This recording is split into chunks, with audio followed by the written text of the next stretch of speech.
Hi guys, welcome once again.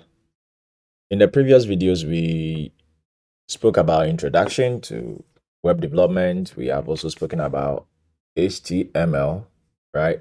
And then you remember I showed you what a markup is, markup language, what hypertext is.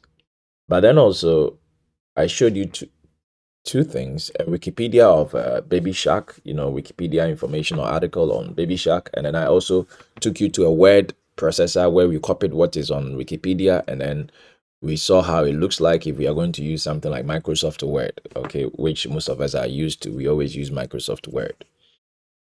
Great. But when you want to put the same information online, you are not going to use Microsoft Word. What are you going to use? You're going to use what we call text editor or IDE.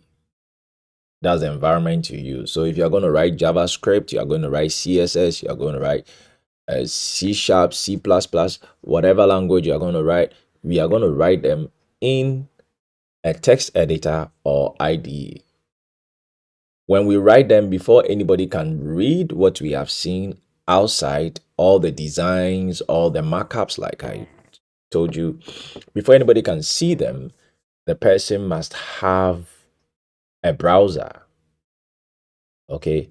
So also as developers, we use browsers for debugging. Okay.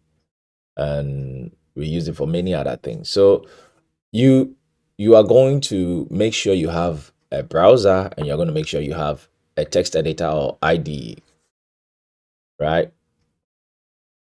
So let's proceed to see the difference between a word processor and uh, a Word document. I think I've said it, right?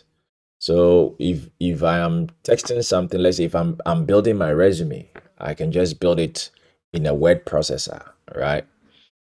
But if I want my resume to be a website, which some people do, okay, then we are going to use HTML to develop the structures and to do the paragraphing, to do the heading, what have you. We can use HTML to insert my own uh, ID or picture.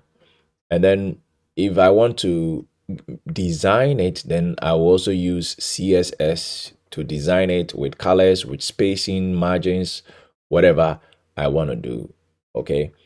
So we have a number of, apart from VS Code, we have others like Sublime Text. We have others like Atom. There are a number of them, right? And then with regards to the browser, I will strongly suggest you use Google Chrome. But if you feel more at ease with a different browser such as Edge, Internet Explorer, Firefox, Safari, or any other, that is completely acceptable too. But most developers will go with Google Chrome. Thank you. Let's see the next video and then we keep progressing. See you. Bye bye.